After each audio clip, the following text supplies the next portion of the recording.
Bismillahirrahmanirrahim. Assalamualaikum warahmatullahi wabarakatuh. Ketemu kembali di video seri ya, video pendek-pendek 15 menit mungkin mengenai belajar LaTeX ya. Kali ini kita masuk di video ketiga ya, yang akan kita bahas kali ini di video ini adalah formatting dokumen di LaTeX. Jadi seperti dua video yang lainnya, saya menggunakan file sampel yang sama yang bisa di-download melalui URL yang ada di caption video pertama, seri pertama. Jadi di dalam LaTeX ya, formatting dokumennya sebenarnya bisa dikatakan kita sudah hand off ya. Jadi kita nggak perlu lagi ngurusin pemformatan ya, pemformatan khususnya halaman misalkan atau dokumennya. Jadi margin misalkan margin kanan, margin kiri, margin atas, margin bawah itu sudah didefinisikan di dalam kelas tersebut ya, sehingga saat kita menggunakan kelas ya, jadi kita refresh kembali bahwa kelas itu kita load umumnya di baris yang paling atas ya. Jadi kelas di sini misalkan contohnya adalah OASIC S ya, OASIC ini adalah nama kelasnya. Nah, di dalam kelas tersebut sudah ada definisi-definisi mengenai struktur ya dari dokumennya beserta format-format yang ada di dalamnya ya, format strukturnya. Namun memungkinkan kita juga mengubah nilai-nilai default ya, nilai-nilai yang sudah ditetapkan di dalam kelas tersebut ya. Jadi kalau kita nanti menggunakan kelas, mau nggak mau ya kita harus mencermati isi kelasnya ya. Biasanya kalau suatu kelas ya disertai dengan dokumen helpnya atau how to-nya. Kalau enggak, mau nggak mau kita harus membaca kelasnya. Jadi di dalam kelasnya umumnya akan ada keterangan-keterangan yang bisa kita gunakan sebagai acuan. Nah, secara umum pemformatan di dalam LaTeX itu memanggil perintah ya, perintah yang sudah didefinisikan oleh LaTeX atau perintah-perintah yang didefinisikan di dalam suatu kelas ya. Jadi perintah-perintah umum itu sudah didefinisikan di dalam kelas maupun oleh LaTeX ya secara khusus ya. Jadi kita tinggal memanggil atau menggunakan saja.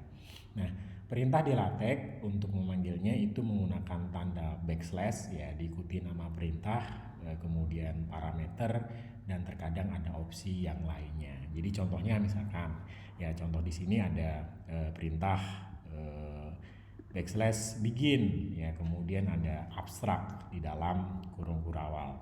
Ya, ini memerintahkan LaTeX untuk memformat teks di bawah begin ya, itu menjadi abstrak ya dengan format-format tertentu ya. Jadi terkadang fontnya berbeda ya, besar fontnya ya, sampai ada perintah n ya, backslash n kemudian abstrak.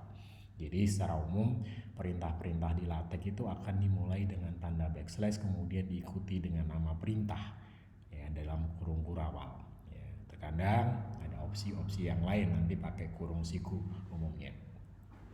Nah, contoh yang lain misalkan di sini yang tidak memerlukan pasangan ya, bikin sama n.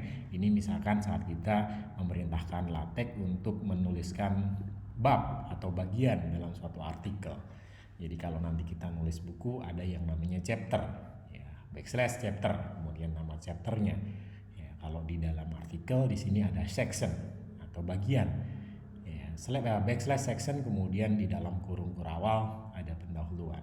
Maka secara otomatis nanti LaTeX akan memformat bagian itu menjadi bagian ya. Dengan misalkan contoh di sini ada angka Arabik 1 ya, kemudian dikotakin dengan warna kuning.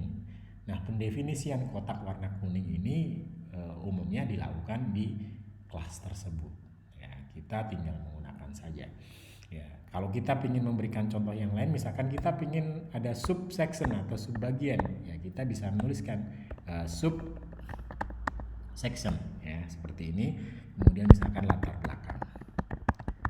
Jadi perintah kita panggil ya, kemudian di situ akan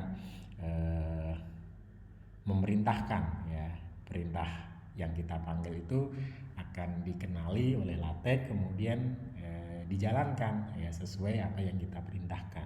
Jadi secara otomatis di situ nanti akan ada subsection 1.1, contohnya di situ adalah latar belakang. Ya, beberapa opsi umum yang di dalam perintah umum yang di dalam LaTeX ya, itu kita bisa memberikan misalkan ya, contohnya misalkan kita kasih tanda bintang di sini ya, black slash subsection tanda bintang kemudian kurung berawal latar belakang ya.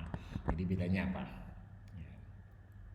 Jadi kalau kita gunakan tanda bintang maka si LaTeX mengenali bahwa ini penulisnya ingin bahwa section atau subsection tersebut tanpa angka ya. Jadi seperti itu. Nah, perintah-perintah ini memang mau nggak mau kalau kita ingin dalami ya harus belajar secara perlahan gitu kan, makna-makna dari perintah-perintah ini.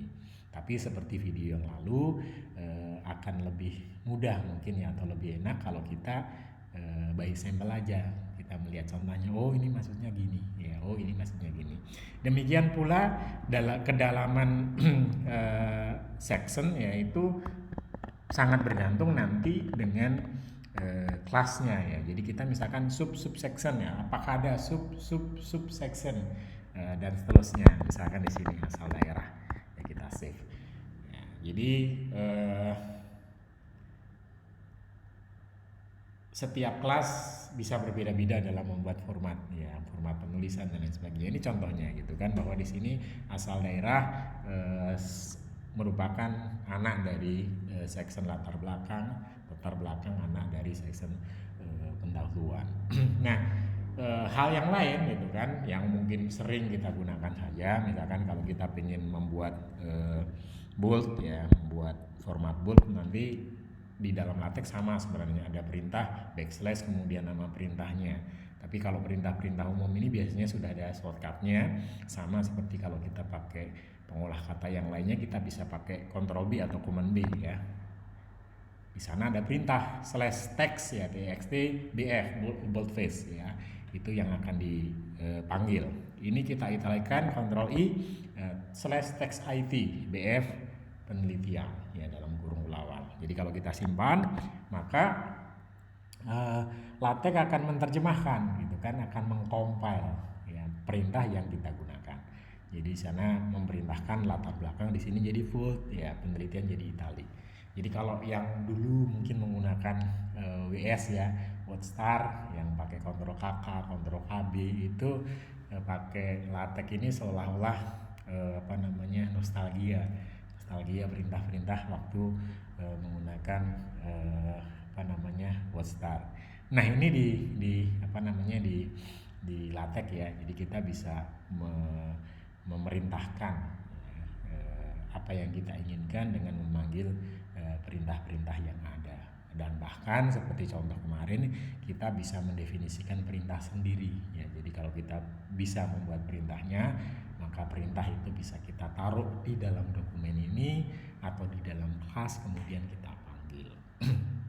Nah, yang tidak kalah penting yang ada di dalam LaTeX adalah kita bisa memberikan komentar ya. Jadi saat kita misalkan pengen memberikan komentar atas suatu tabel, sebuah persamaan, maka kita bisa menuliskan persamaan ini, misalkan persamaan ini adalah untuk menghitung dan seterusnya gitu ya. Jadi ini tidak akan ditampilkan ya, tidak akan ditampilkan oleh LaTeX ya dengan tanda persen di bagian depan, maka sama LaTeX akan diabaikan bahwa itu merupakan perintah dari penulis untuk tidak ditampilkan. Jadi seperti memberikan komentar di dalam programming ya. Jadi di sana di atas pendahuluan saya tulisin ini persamaan ini, maka di sini nggak ada ya, di dalam teks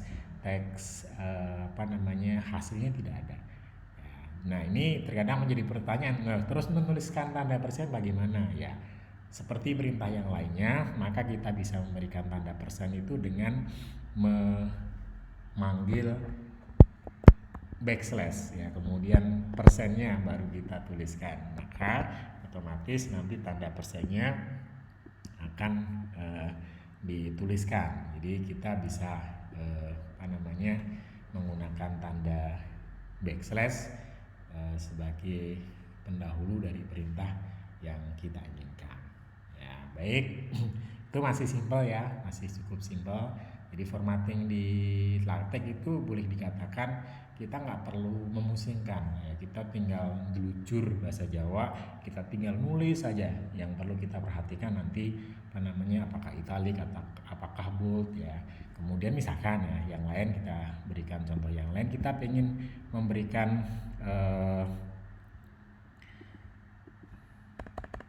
daftar seperti tadi, bahwa kita panggil begin gitu kan. Kemudian di sini kalau pakai overleaf udah ada contoh yang mau dipanggil apa ya, misalkan enumerate gitu kan.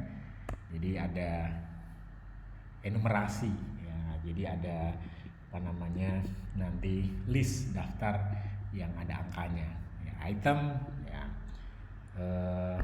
belajar LaTeX item misalkan secara pelan-pelan, misalkan seperti ini. Kita compile, maka perintah tersebut akan perintah yang kita tuliskan ini akan diterjemahkan ya sama LaTeX menjadi sebuah daftar. Ada begin, enumerate, ada nanti begin list, begin item dan lain sebagainya. Nah, ini contohnya, nanti kita bertahap ya akan coba dari contoh-contoh yang ada. Jadi sekali lagi bahwa di dalam LaTeX untuk memformat ya, kita menuliskan sebuah daftar, kita menuliskan italic, kita menuliskan bold, kita tinggal memanggil perintahnya. Jadi di sini yang terpenting adalah kita ngerti apa yang harus dipanggil ya. Jadi yang dipanggil mana ya. Jadi mau nggak mau ya dengan banyak mencoba, melihat banyak sampel, atau paling mudah ya googling ya, kita google gitu kan, ini apa ya, perintah untuk menuliskan daftar, perintah untuk membuat nanti matrik, perintah untuk membuat table ya, perintah untuk membuat equation ya, perintah dan lain sebagainya. Jadi based on perintah ya. Jadi kalau kita menuliskan di LaTeX itu akan banyak memanggil perintah ya. Baik, ini adalah video simple ya, seri ketiga untuk memformat dokumen di LaTeX. Nanti di video berikutnya kita akan coba membahas bagian-bagian yang lain ya, jadi di dalam LaTeX ini. Baik, untuk video kali ini saya cukupkan sampai di sini. Terima kasih dan Assalamualaikum warahmatullahi wabarakatuh.